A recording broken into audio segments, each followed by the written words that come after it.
Welcome to the Fling Show. Thank you all for joining us tonight. Have we got a show lined up for you? We have some special guests tonight. We have Travis Dillard coming in from Lone Star Disc. We'll be talking to you tonight, and then also the So course designer Craig Lewis is going to be on tonight as well with us. But I know over the weekend what a thrill it was to tune into Fling Show so many times and see what was happening out at So. So Chris, I got to catch some coverage, and tell me, what did you take away from the weekend? What I took away from the weekend is it rained, the course drained, it was cold in the morning. It was amazing competition. That course, the piece of land, it is a treasure. Not only that, though, but to see that competition all in one place. And I know there were a few people that weren't there. Man, it was a treat for me, that's for sure. I got to meet a lot of just really up and coming talented players from Louisiana, from Mississippi, Oklahoma, all parts of Texas. It was just amazing from my perspective. Now, from the guy who actually got to be inside the ropes, Hemi, what'd you think about the tournament this weekend?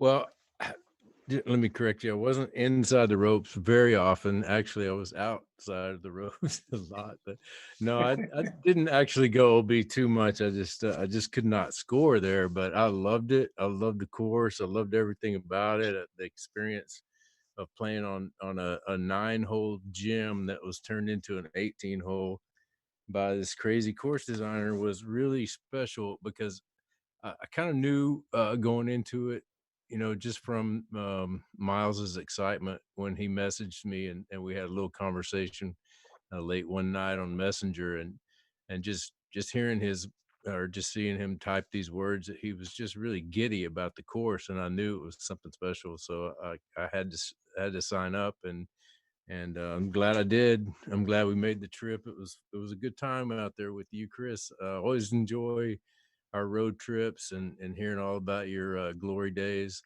and all the sports. Whoa.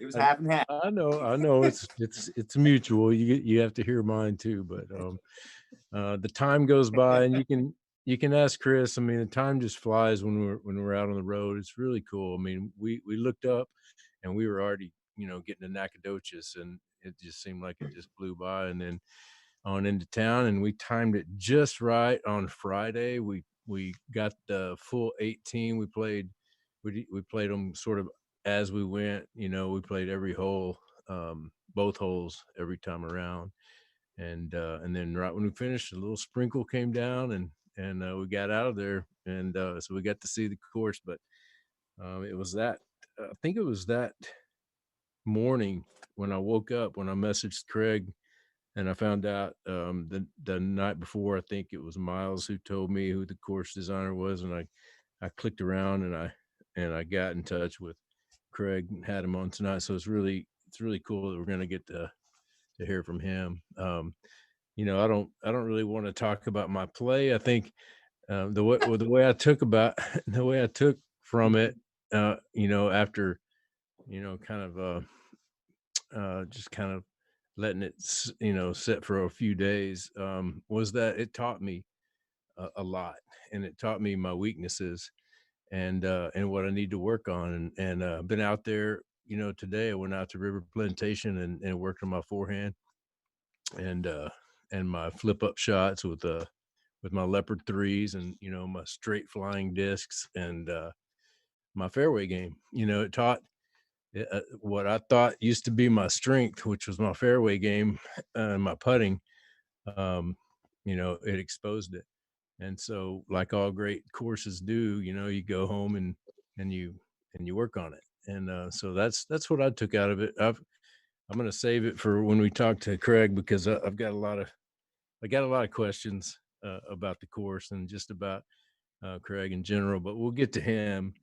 Um, First, we want to talk to somebody that was so generous. When I asked him, first of all, he co-sponsored me half of my entry fee. Um, so thankful for that, to be able to play for my sponsors, Lone Star Disc and Gorilla it's such an honor. And then, you know, Travis comes back and messages back that I'll give you that 50 for the whole sponsorship and the 50 for my entry fee, but I'm also going to throw down 250 for to sponsor into the tournament, which I think was just so generous, and it just kind of blew my mind. It kind of made me tear up a little bit, because to see such generosity, it's just really cool to be a part of. So we're lucky to have Travis in this town, and I'm lucky to have Travis as a sponsor, but we're also lucky to have Travis tonight to talk to, and we're gonna finally get him on the show, make him disc golf famous. So welcome to the show, Travis. Hey guys, how are you? Good. How's it going? Good. Well, thanks for coming. We really appreciate it. We've been out throwing your plastic now and the penny putter, and excited to see what you got coming down the line. What's new at Lone Star Disc? We've got a lot of stuff coming up. We really do. Tomorrow, I mean, even in the next like day or two, some big news. So a couple new things I think people are gonna like a lot. So as we grow, I mean, you guys are right there. You guys are really close. You guys have been there since kind of the thought of really going live with this, I guess, or bringing it to, out to the public and stuff. So and we still got a lot of growth to go. So we did oil field manufacturing for 8 years before we started this. My dad for more than that, for 20 years. My family's done it. My brother and sister have done it for 15 years, and then I've done it now for close to 9. So my family's done manufacturing and molding for a long time. It's just new. Disc manufacturing is a little bit different than gaskets and fittings and O-rings and things like that, but it's coming along well. I mean, it's a little bit of a learning curve like everything else, but and you can't give everybody what they want. Everybody likes different things. Everybody wants certain things, but the truth is we're going to have what we have. We're going to be able to offer what we can offer, but some people are going to like it and some people aren't. That's all right. As long as we can, get some people what they want and give a good quality product out over and over again. I mean, that really is my focus is, consistency within like the disc itself. That's what I'm hoping, first and foremost. Let me just give you guys who might be listening a little bit of background as far as I'm concerned. I was just playing around one day at Bear Branch, and I ran into you on hole 4, and you were like, check this out. And you showed me this disc that had nothing on it, had no stamp, had no, and being a disc golfer, of course, I look and I can't find all the normal markings. I'm like, what is this thing? And I don't think you had a name for it even at the time. And I threw it and flung it, and it was sweet. I liked the plastic. I could tell it was well done. The molding was perfect. It was kind of scientific, a little bit like Discraft does. And so I was sold on it, and that's how we met. And it's really cool that I ran into you at Bear Branch.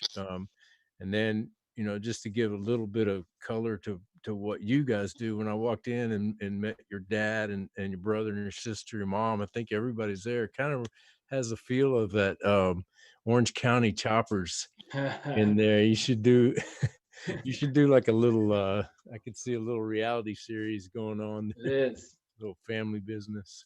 How is it working with your pops and your family and being around your family all day long? I mean, how does that work? It's like there's been a lot of like ups and downs, just like everything else. I mean, overall though, I'm very fortunate, man, and like just very, very lucky, very, blessed. As hard as sometimes have been, like, to be able to spend a lot of time with your parents and your brothers and sisters, like, I don't know. I don't think there's anything better, really. Even though, I mean, I come home mad, like, pretty, I'm sure my brothers and sisters can't stand me most of the time, but I'm sure deep down they know what I'm saying. Yeah. No, Well, we're lucky. my question, Travis, is that it's unique in our perspective that we've been there from the beginning, but I've seen what you're interested into now, and bring up the past is wonderful, but your sponsorships and the way that you go about looking about how you want to also grow the sport, your sponsorship of players along with events. I mean, tell me your passion for that, as well as how that helps grow the sport and the community around us. So I've been kind of waiting. I want to find the right opportunity, because I really want.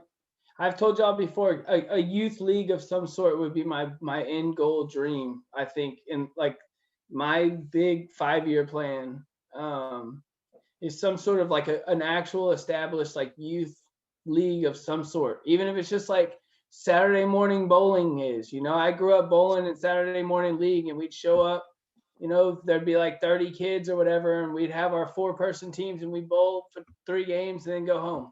Even if it's just same thing, just show up Saturday morning, this time, play your league, get out of there. I don't know, something of that sort would be my dream. And then as far as like players and sponsorships and stuff, I mean, some of that's just, we're just waiting. I mean, there's just time. There has to be like money, I guess. So as much as I want to get out there, and sponsoring tournaments is awesome, just getting people to know the disc and getting people to see the name and everything like that. I mean, that stuff's super fun. I love being part of the game. I love letting people play for more, you know what I mean? Like, helping out some of the pros get to play for a little bit more money. That, like, if it gets a couple people excited to play, like, that's cool. That's what I like. Just grow the game. I want, we talked earlier about, certain games are a little more expensive than other games and everything like that. And I understand the essence of like free disc golf and stuff, but I also like, the big tournaments where people can win a lot of money. They excite me. They get me excited. So Did you see? I guess you saw the payout for the So-So event, right? A one-day C tier. Yeah, It no, paid that was out awesome. over 1,200 for first place or something like that. And Freddie, I'm not sure what Freddie cashed, but it was up, close to 1,000 for third place. And I think they did it right. It was really. Man, Tito's is giving like 10,000 to just the FPO, and that one in April over in Austin. Wow. Mm-hmm. Yeah. So. Well, you had the Disc Golf Pro Tour, 20,000 for both the ladies and the men. Amazing.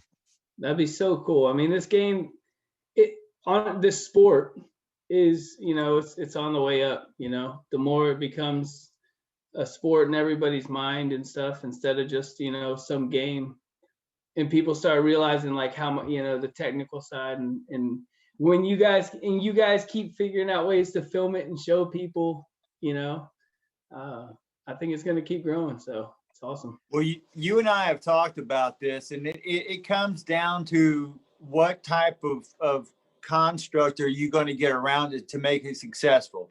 The successful leagues that we all know, it's easy to look at the pro leagues that we already have, the NBA, the NFL, the golf leagues, all those things. We know what their model is. Their model is that they get sponsors or people who are going to be able to back these events. And with that money comes their participation. And with that participation, you're going to come with eyes. And the more eyes that you have, the more sponsorships that grow. But it's up to, I think, the smaller communities like what we're trying to do here, which is bring attention to great players that are in our area to hopefully get the attention going to those who can get them even more attention if that's what they prefer.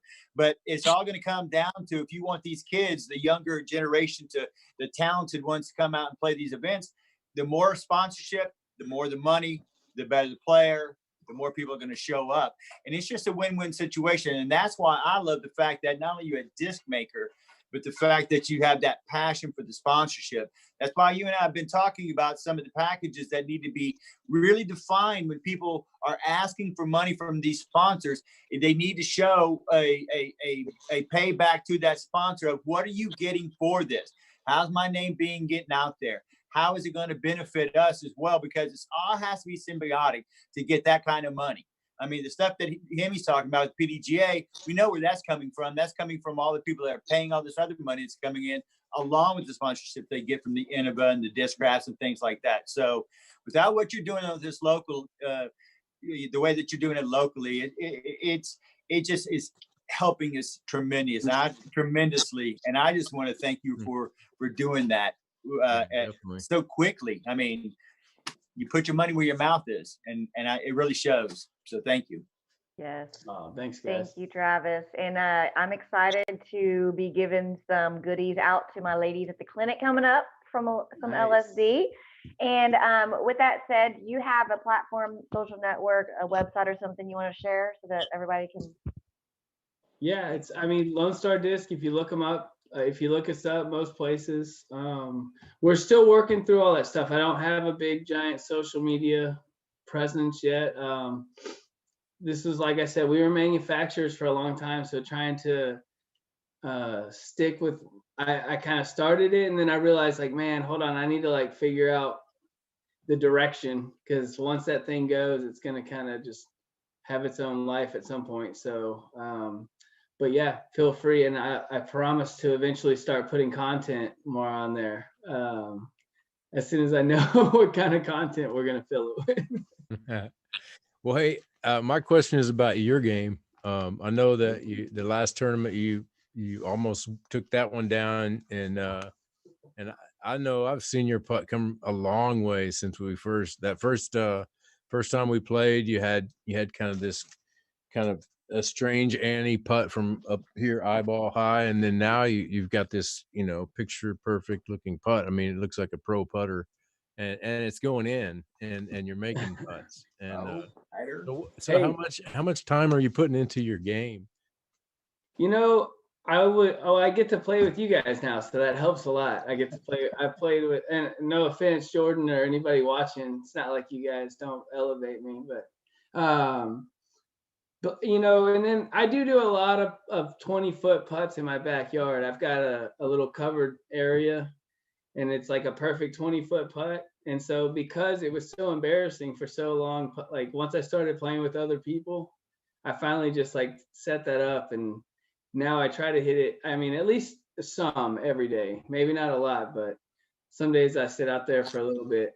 I had to make sure I could take Chris down in our silver division. So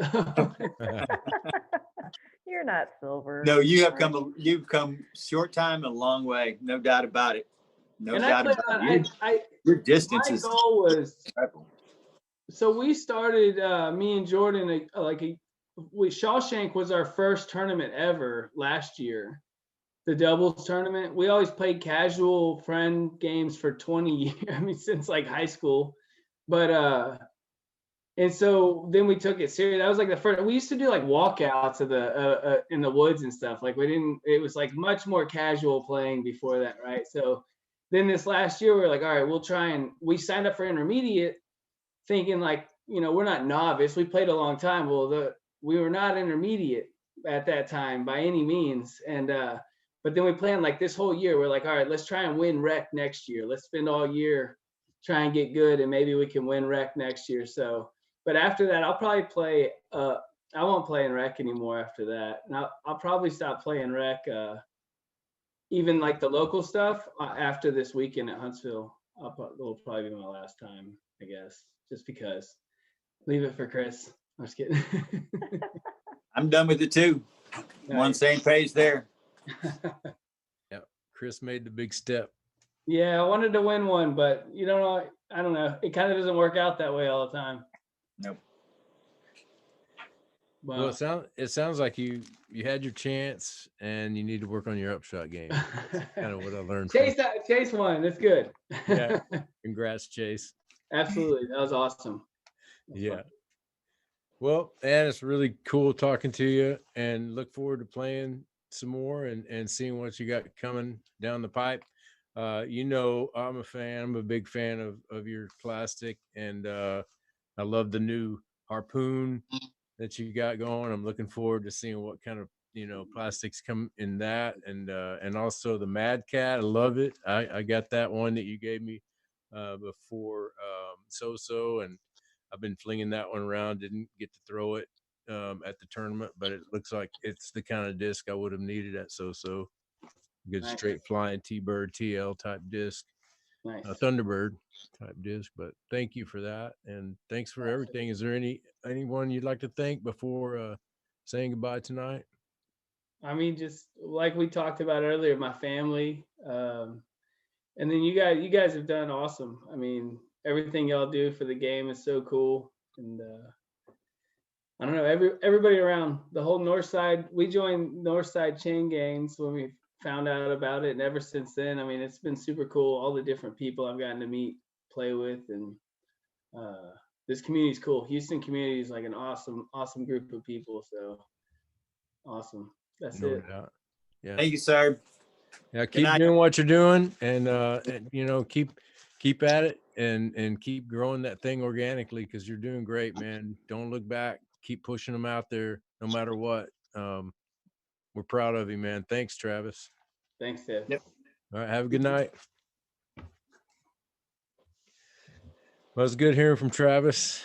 So many things that we started talking about there with the PDJ. Kind of, it made me think about our new segment. Chris messaged me earlier. He had this idea.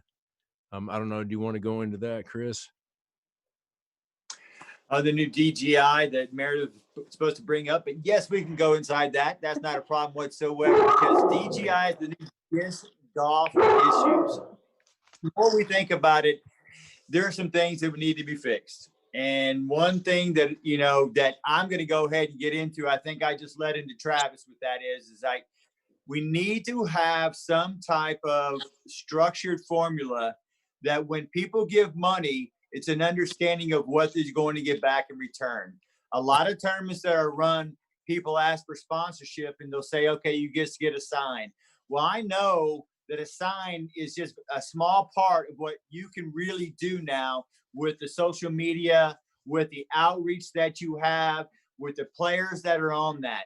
You can have certain requirements that if someone gives a certain amount of money, you're going to get certain things for that. And you and I on this ride home discussed that about how much money Travis just gave. And I just don't want to just pull him out as an example, because I'm fairly sure there's many other companies that have done the exact same thing.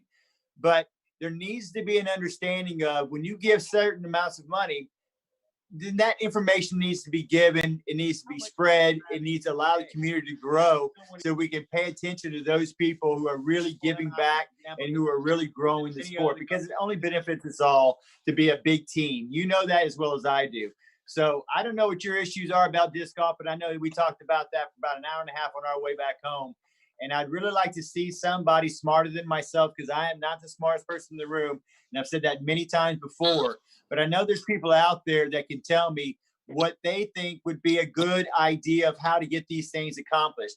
I don't need you badgering me with the things that you know that are already wrong. We know those are the issues, but we need suggestions on how we can go forward with these things to make it better for everybody who gives the money, or $150 or this sport. I just think that's one of the issues that we need to maybe focus on. And I want to get the opinions of our viewers as well, and speak people much smarter than I, Hemi. What do you have? Well, first of all, sorry, Meredith. I didn't know I wasn't supposed to introduce this thing, but that's brand new. It's one of the issues that Chris has. I see that as sort of kind of like I don't know. I think that one kind of solves itself because the tournament directors and those people who are gathering up that sponsorship money, they have a job to sell that product and for that sponsor. And if it doesn't get sold, then they don't get sponsored the next time around. and the better that you put that message out there, the more sponsorship you'll get. It's just sort of a self-serving. I'm not sure how much of an issue that is. I can see how you might need some kind of standard, some kind of like form or some kind of uh, contract between the sponsor and the tournament director, or those having the tournament, to where you say, hey, here's what you get for this and this is what you get for that. And I know some tournament directors are better at that than others. I know that I've had tournaments where I paid, 25 or $50 to have my name on a T sign, and there it was, a little piece of paper on a T sign, and that's pretty much it. But now you have social media, and you can pump that stuff out all the time, and you can reach thousands of people constantly across the world.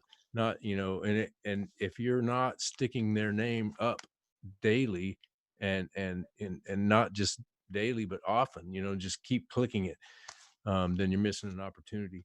I know that Gorilla does that really well. I know they put the sponsors up constantly, and they have a list of all the whole sponsors and all the people that are donating for that charity and this and that. I know Chris Patrick, they do a great job of that. I know a lot of tournaments do that. I know Dynamic Disc does a really good job of it, and that's just how it works. I think, I don't know how you can standardize it. I don't know how much of a quick fix that is, Chris. I don't. I mean, I understand what your issue is, but you know, No, not quick fix. I just think that we can, and just in our area affect Yeah. it. That's all. I mean, I'm Yeah, not saying yeah. how far it goes. That's up to the person who would like to use it. But in the end, I think that around here, we might we have the ability now, because we are in a large city as well, to blast that out to a lot of people and really be much more successful in it, and garner new avenues for disc golf, and not just those that are already centric to our sport itself. Not just Mhm. those that want to just be local to, oh, I'm going to go get a disc manufacturing company that already does it, or someone who sells disc golf shirts or something like that. Because the larger leagues, are the ones that are also the subsidiary ones that they're getting money from. The insurance company, or the grocery store chains, or things like that, who have the real money. You know what I'm Mhm. saying? And, Yeah. and that's where I'm trying to really lead that into. It's like those people are going to want more of a structure of, if I want to walk over to Kroger and go, I got an event that's about to really send another 100 people inside this grocery store, this small town, $2,000, $3,000. Well, Kroger, are you going to guarantee me that these 100 people plus their family or friends are going to be coming to my store? How do we need to work that? So, and I'm just kind of thinking big picture, bigger money, not just the ones that we've already subsisted on for so long, which are the smaller companies, and those that, like I said, are disc golf centric. I'm thinking about growing it, make it Mhm. larger, because that's how the NBA and those entities got larger. I mean, heck, I were kids, NBA showed their finals as a rerun later on at midnight, and now Mhm. there's a billion people watching it 50 years later. Yeah, we're kind of at that position, and we're right on the cusp of something really big. And I know we've been saying that. I've been in the sport for 20 plus years, and we've been saying it for 20 years. And but I feel it. I feel like something really good is about to happen, and you might see some pro players actually getting paid some real good money. Um, so let me move on. My issue, and I've had this for a long time. My issue with the disc golf uh, tournaments, especially as they're run by the PDGA, is like there's just so many divisions. Um, I mean, just splintered after splintered. You got Am Master plus 40, Am Master plus 60, you got Pro Master plus 40, you got Pro Master plus 50, 60, 70, 90. I mean, it's just like, how many divisions can you fit into one sport? I mean, it's just kind of ridiculous. But maybe that's not the issue. Maybe the issue is we need to break the pros from the AMs, um, and like they did at So-So. I thought that was really cool. They had just pro players. on one course all day long. If I was a fan of the sport, that would be really exciting to go watch that event, I would think. So my issue is just too many divisions, maybe. What do you think of that, Meredith? What do you think of that?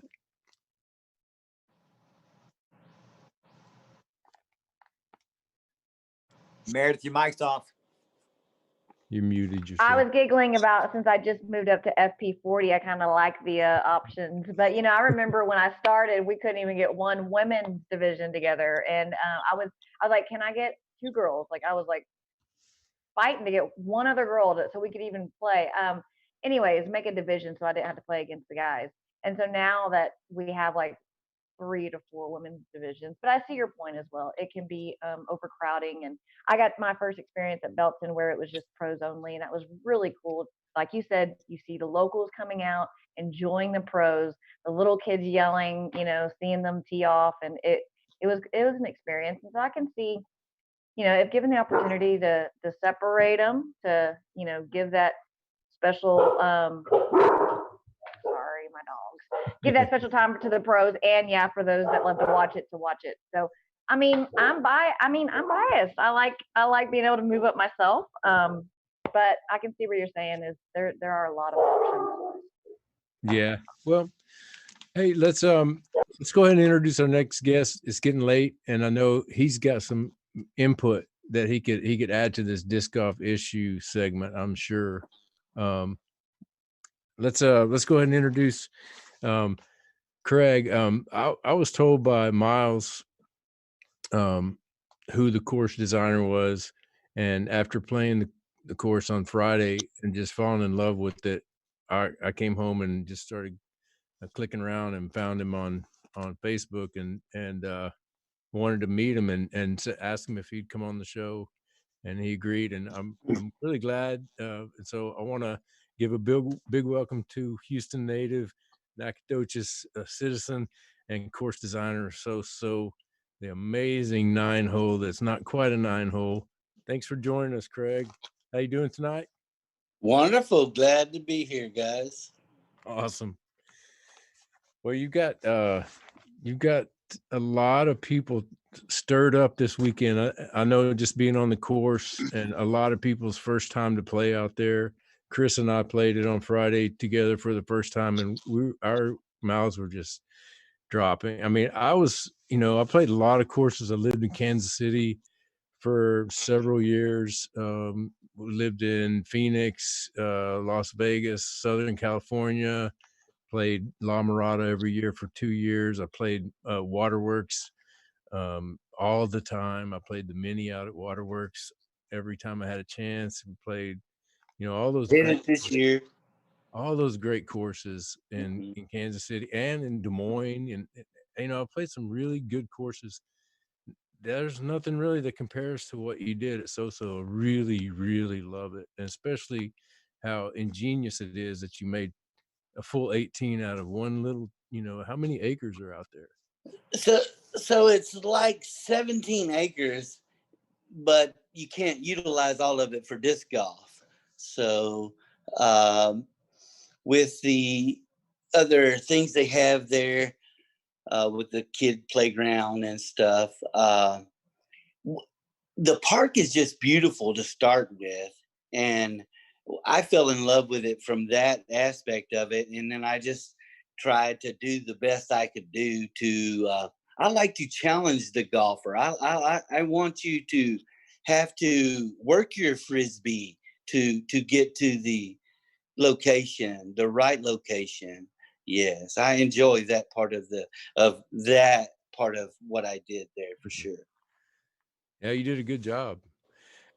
One thing that I was wondering too is like just the question that came to my mind as I played it, 2 days in a row, is like just wondering if the course designer, if there was any, like, in your past, if there was anybody who was like abusive or controlling, or somebody who happened to be a left-hander.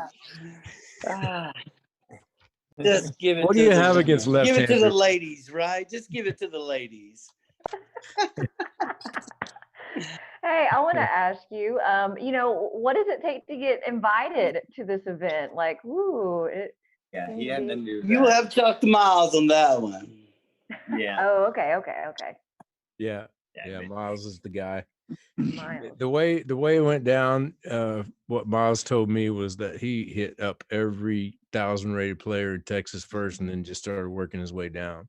And I Right. just happened to be somebody that he knew, and I happened to be right when he messaged me. I was still 980, so the very next day, I think it dropped down to 979. So I was just lucky to know Miles. That's pretty much how I got in on it. But and lucky to have been. And then as it didn't fill up, they invited more and more people. So, but next year, I guarantee you, people are going to know, and it's going to be packed and stacked with pro players, and hopefully women too.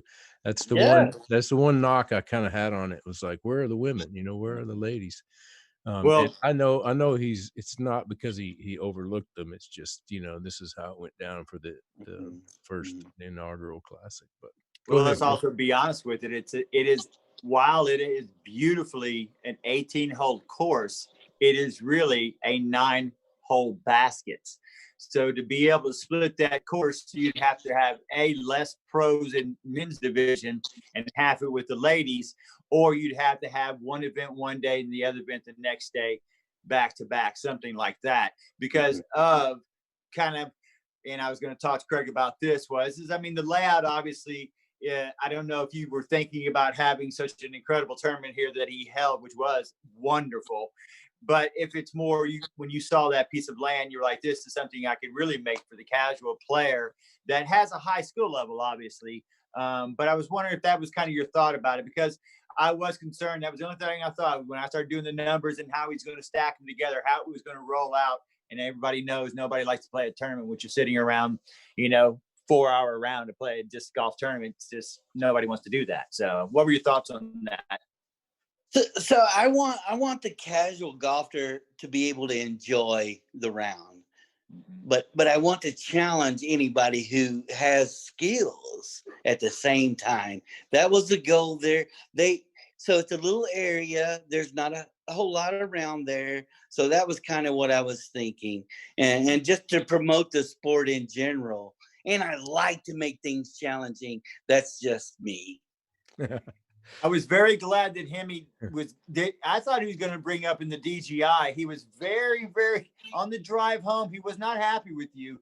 He really thought you had something against lefties. He was like, man, somebody really, really upset him when he was young about left-handed people. He hates them, which was really funny. I play with him all the time. And I was like, typically the best part of this game is the flip over, turnover, or a very straight shot, which if you're a left-handed person, you really have to have that in your bag. When I played it, I flick and backhand, but I'm a righty, so it kind of, and I'm not a long person, which I really liked about that course for a casual player. To anybody who goes and plays that, the landing zones for the casual player, not casual player, but a not as far distance thrower, were beautiful, and they were well designed that a casual player from either box had a landing zone, or if you're that in between intermediate, advanced, older player, and you think you can get there, you can go for it. So I really enjoyed that as far as a casual player. So I suggest to anybody who goes out there, please, it's a treasure for us as well, because you really laid that out well. And you took away some of the longer throwers' ability to get through just to get an easy par. And I really like that, especially on, I guess, 1, and which is its offshoot, which I guess would have been 10. But anyway, you did very good job on a lot of those holes like that. When I tell people different holes, they're different holes. Well, two things. They are different, truly, are they not? Each hole is its own entity.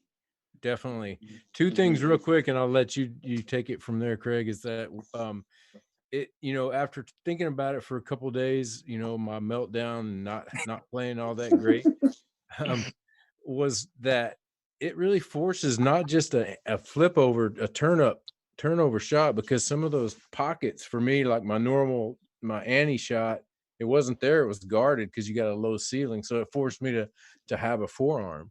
And so, that's what I did today. Thank you. I was out in the field and I'm learning how, because I've always been that turnover guy. and now I'm Yes, learning sir. how to throw with both, with both hyzer on both sides, which is what you got to have.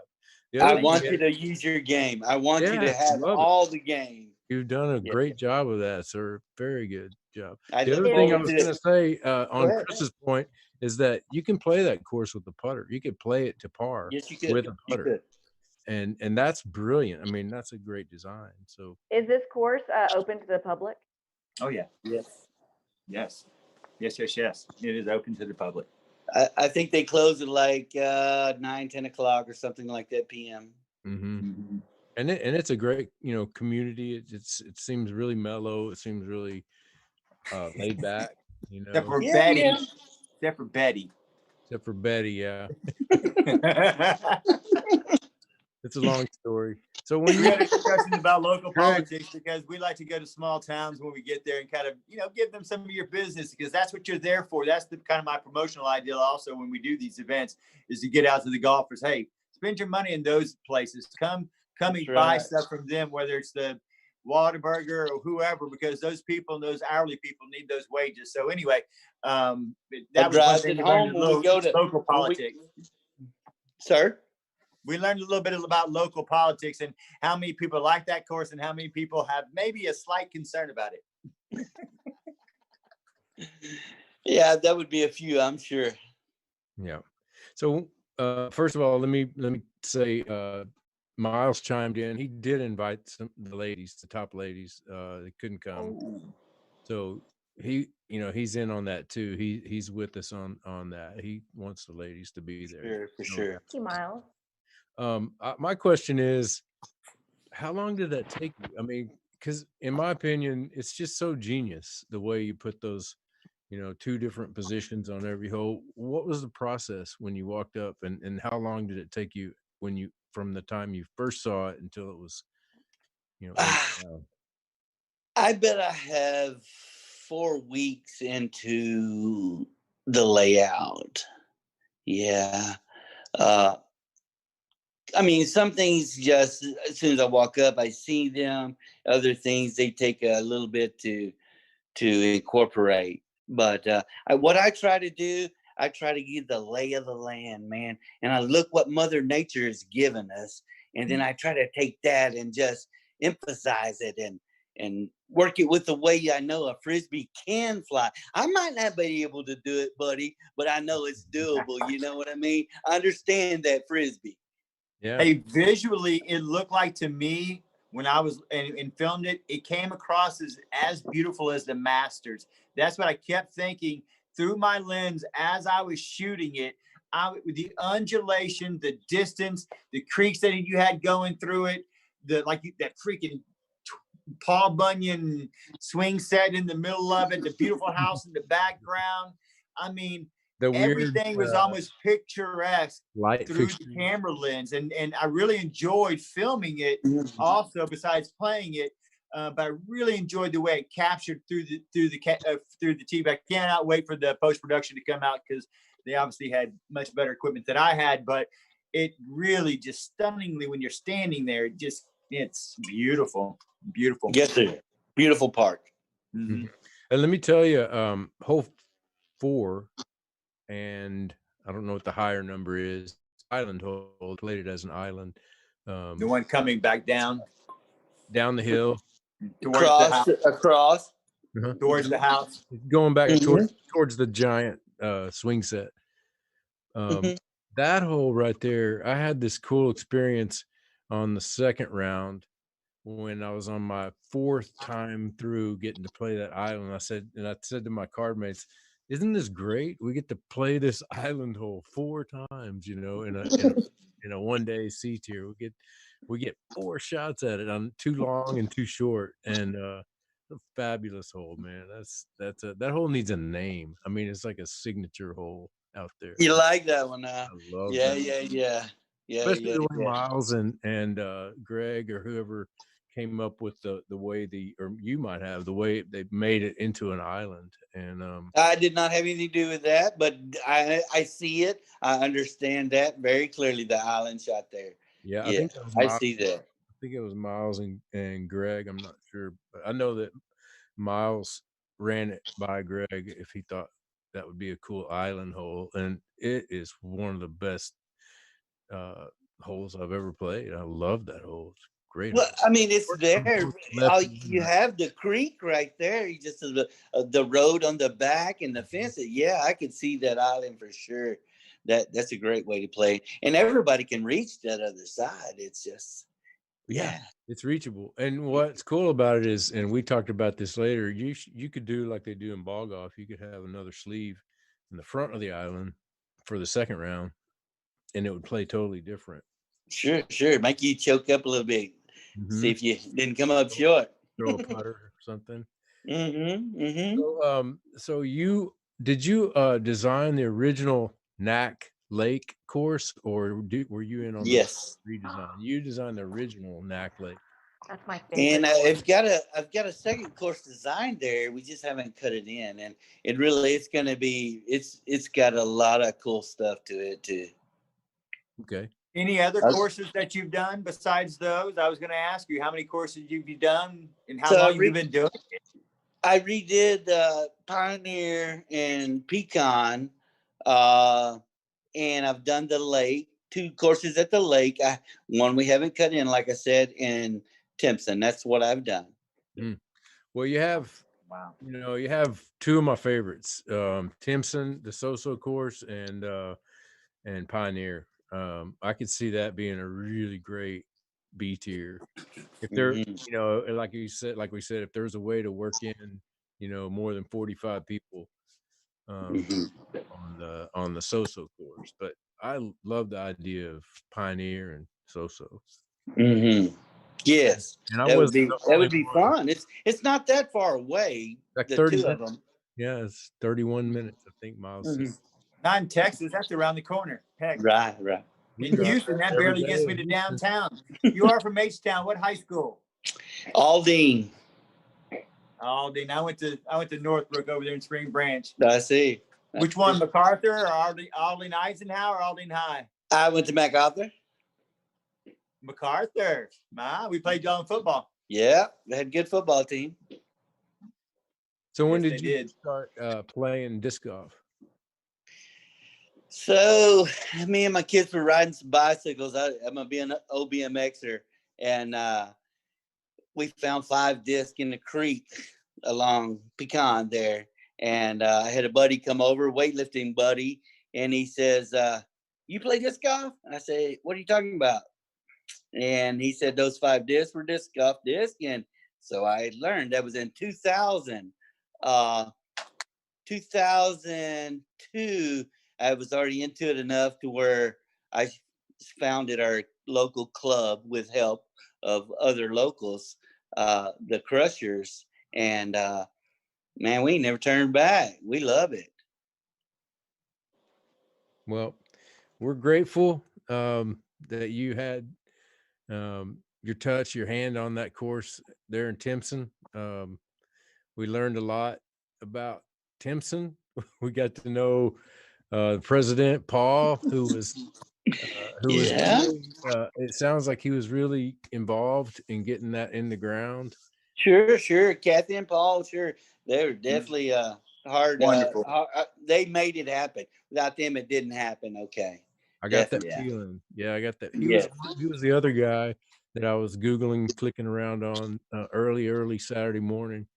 And the reason I know his name is because we were in this gift store, and this lady who we bought some stuff from in this little dusty, smoky gift store there in Timpson.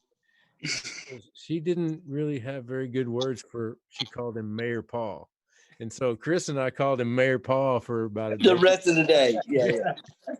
We found out he's not the mayor, his wife is, Yeah, the wife is right. He's He's like the president of the Chamber of Commerce. Is what Yeah. it is, yes, he's the president of Chamber of Commerce. That's right. which is who you need for disc golf anyway. It's all about bringing in the revenue, and that's what we try to explain that to her. Yes, We they try to understand it. bring They're on to the business. dark They're side. business. They're business folks. They understand that. So Yep. we met Mayor Paul, who's not the mayor. We met him at the course. He walked up to me and started talking to me like he knew me, and Yes, sir. I was really looking for him. but it was cool that he came up to me, and Mhm. I don't know how he knew, but he just kind of. But anyway, what a cool guy. I mean, Mhm. it I takes. enjoyed working with him. I know. Well, he told me that he pissed you off a little. You pissed him off a little bit, or he pissed you off, vice versa, because he cut some trees there that he wasn't supposed to cut. Right. It Yeah, happens, right? yeah. It And happens. and to a course designer, that's like, oh, Oh, just cuts my rude. legs out from under me, right? Right. I Yeah, have to go down, have to go redo something.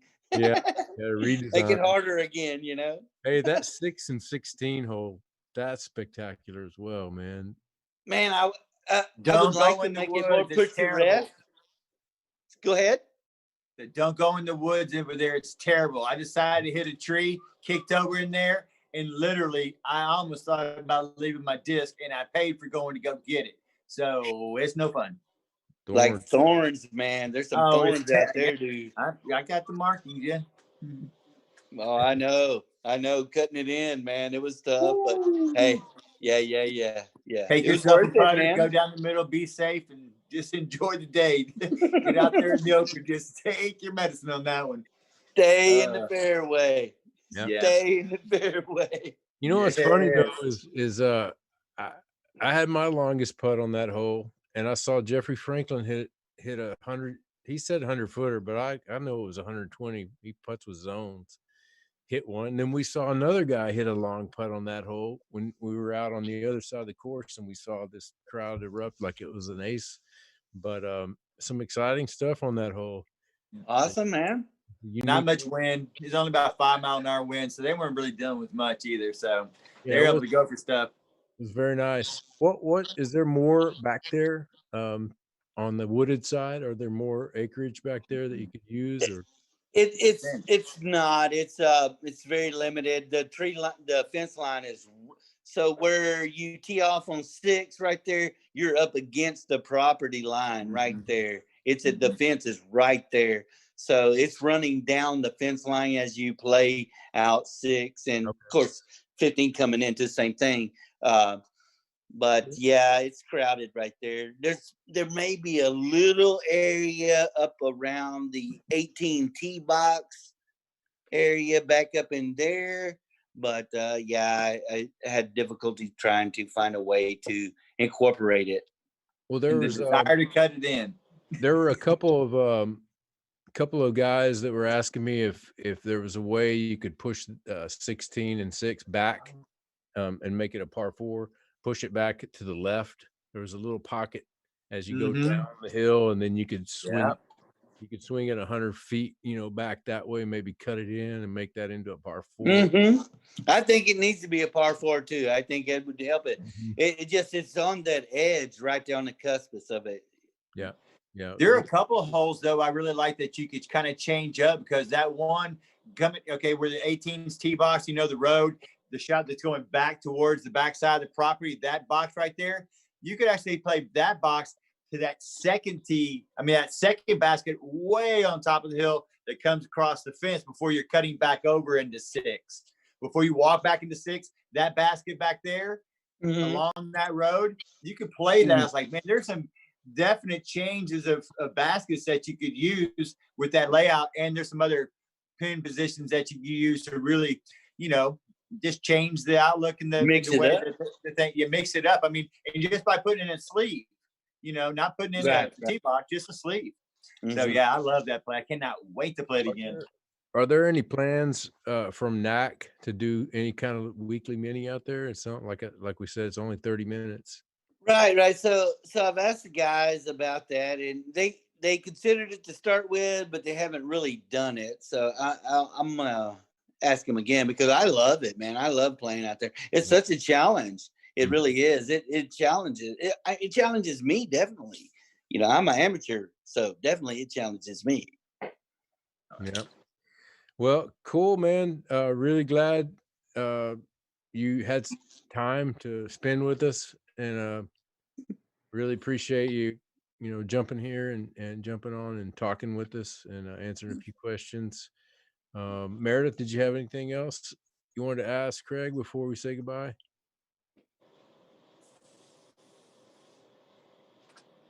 You muted again. Dog barking. I had to, I'm sorry, because my dogs are loud. No, I really, I'm so excited to take a road trip out there and check out this course as much as y'all talked about it and how crazy cool it is. And Nacogdoches has the best food in the world. So I really don't have any question. I'm just really eager to check this out that y'all. Awesome. Come play it. Heck yeah. Will do. Free margaritas in Nacogdoches. 2. You get your first 2.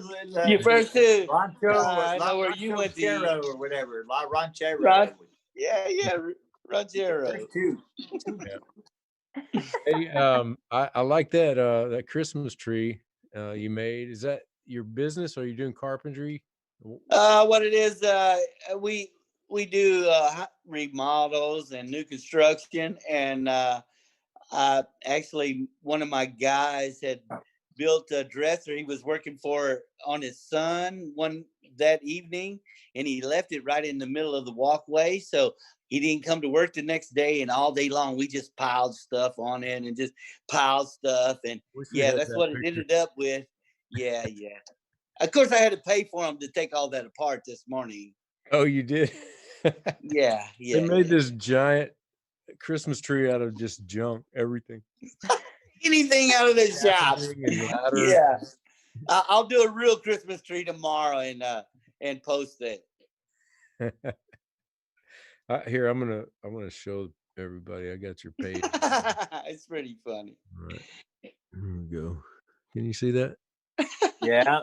Holy cow. How tall is that thing? Dollies, and I like the cross on top. That's my favorite part. Like 10 It feet does tall. have a basket incorporated. Oh, and the in there. basket too, right on top of the cross, right under the cross. Yeah. Anyway. Yeah, it was fun. Just fun stuff, man. I like having fun. I try, God is good to me, and I enjoy life every day. I do. I really do he's blessed me so much. So yeah. Well, same here. And Well, the next time that him and I come up there, we're going to have to hit you up. We have to get out there and play around. Give you a little advance warning on when we're going to be up there. Hell yeah. Let's do it. I'm going to practice my bet. lefty forehand, and I'm going to come back and I'm going to do better next time. I'm inspired by that course. Good job, Craig. Thank you. Thanks for joining us. Enjoyed it, guys. All right. Had a We'll blast. see you. Thank you, sir. Have a great Christmas, Open man. next Have a time. wonderful Christmas. Y'all too. All right. Thanks, All man. Bye-bye. Peace. Wow. That was good. Wow. That was awesome. Kind You of good? Kind Awesome. of reminded me of Steve a little bit. Little Steve Dufresne. Mhm. Kind of a little, Yeah, I love old Steve. Oh. little mad scientist. Oh yeah, man. know, We Steve.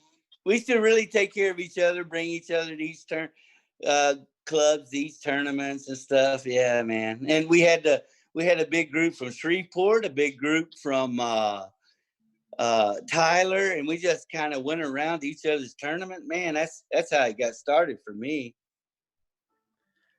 Well, you have some got a bunch of little meandering creeks there that kind of end Steve's chances for getting a birdie on most holes with his roller rock. Yeah. I mean, he's gonna roll everything, right? Yeah. Hey, we saw people throwing rollers on. Chris noticed it on what hole's that? 10? Oh yeah. One and its matching partner, I guess, which is 10, the one up against that. And I was like, there's a creek down there, but everybody was trying to stay right at that big oak tree and roll really hard so it would go down and jump. But I saw none that were successful. About the water for sure, the little creek, right? There really wasn't any water in it, but I mean, just the way it hits that other side, or the trees that guard it, or the roots that just jack it, hit it, flip it over. So everything was just continuation. And I kept just shaking my head. I was like, there's like 5 or 6 guys kept trying that roller, and they would try first and second round. I was like, y'all didn't land the first time. Okay. Right. That's a risky shot. But at the end, it's almost like they know they're going to be in the same spot, whether they go high or low. I mean, whether they roll it or if they go for it, it's like, well, either I'm hit that tree or hit that branch, is going to drop right there anyway. So. Yes, sir. You got to work for that one. Yeah, Yeah. that is not necessarily the best. You're not good. Birdieing that is 10% Yes, at best. at best. At Yes, best. sir. At best. It takes a long skipping hyzer, and which they're out there. You know, if you get 350, 300. Oh, I saw people do that. Yeah. Yeah, and you skip it right up there. But if you're a lefty, you're gonna have to flick it. He gets so upset about it. He really didn't like you much. You know? Man, but I take it you're a lefty, my friend. but you know, it's taught me a lot.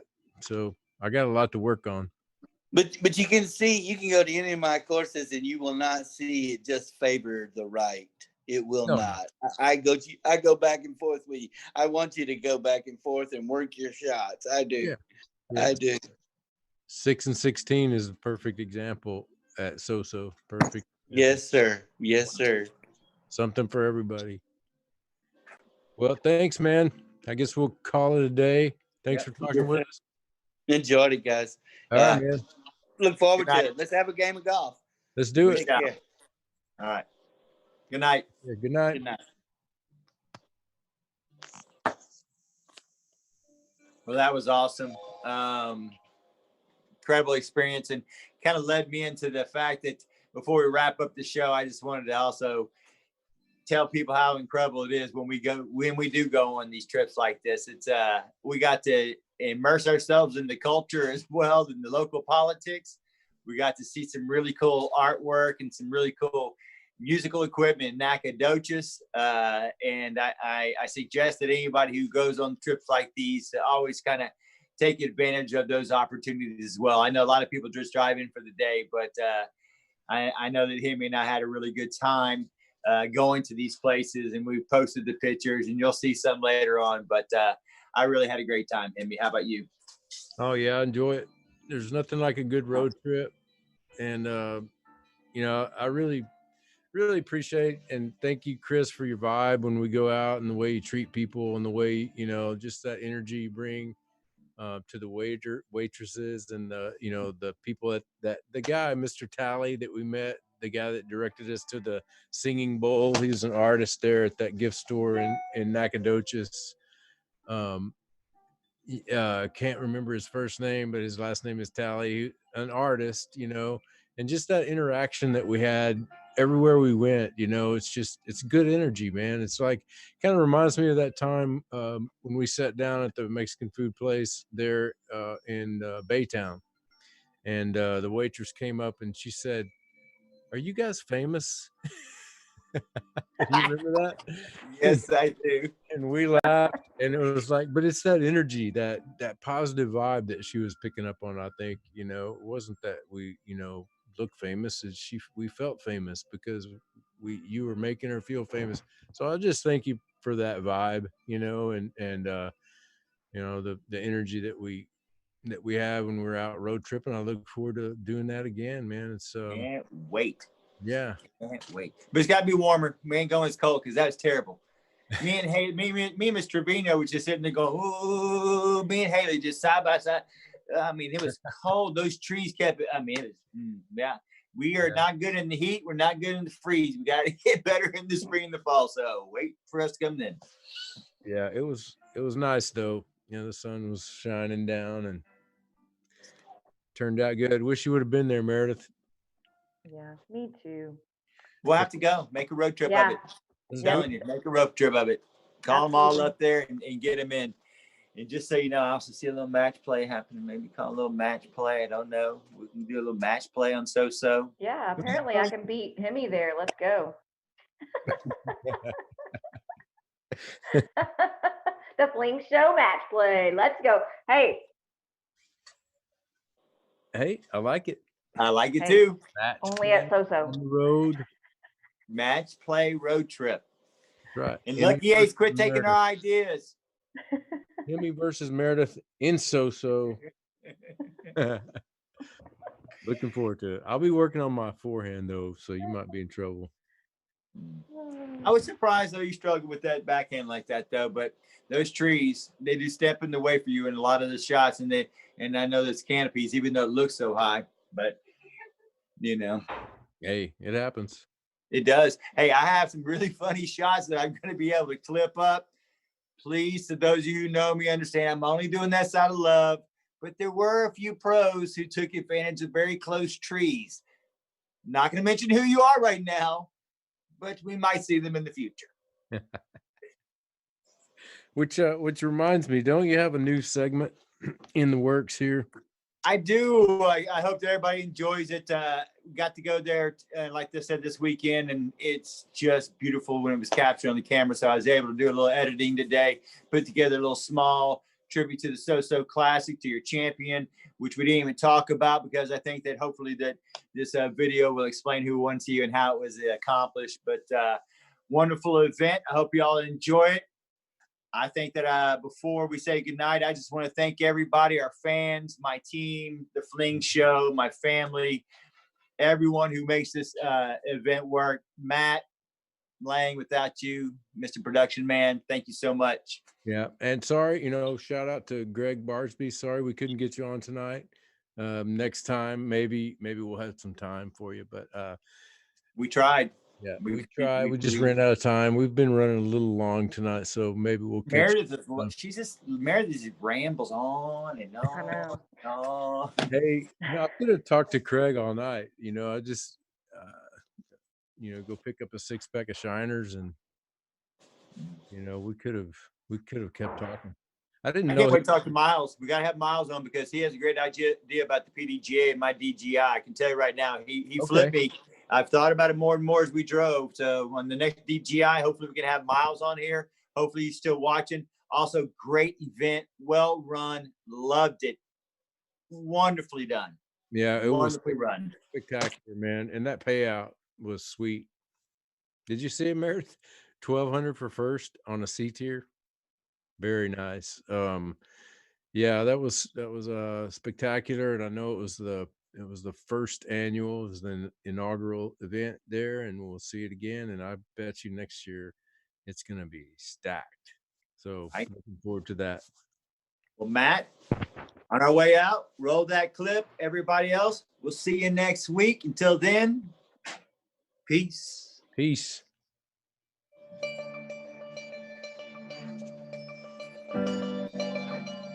The 17th, we have Greg Barsby at 15 down. And then second, with 14 down, we have Miles Seaborn. Tied for third at 9 down, Freddie Meza and GT Hancock.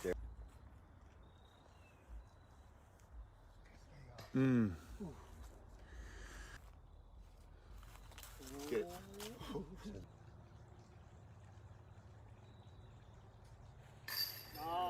Ooh, that was to stay one shot behind the leader. Oh, you early released it.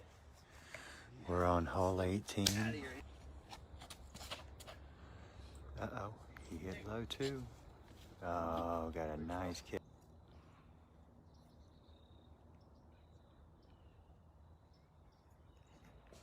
No, he's giving a good effort. Good effort. Go. Oh. I tried. He did. Dude, we thought you put it at me. What's happening? I asked everybody, I go, does he go for it or are you laying up? Oh, yeah, go for it. I know. Yep. And he does it. Are we all going for it? Yeah. That's just how it is. Straight battle. All right, there you have it. Your 2020 So-So Classic champion, Mr. Greg Barsby. Wow, congratulations. See if we'll get a quick word from you. How you doing, man? Congratulations. Well, two things I want to ask you. First off, what did you think about the competition?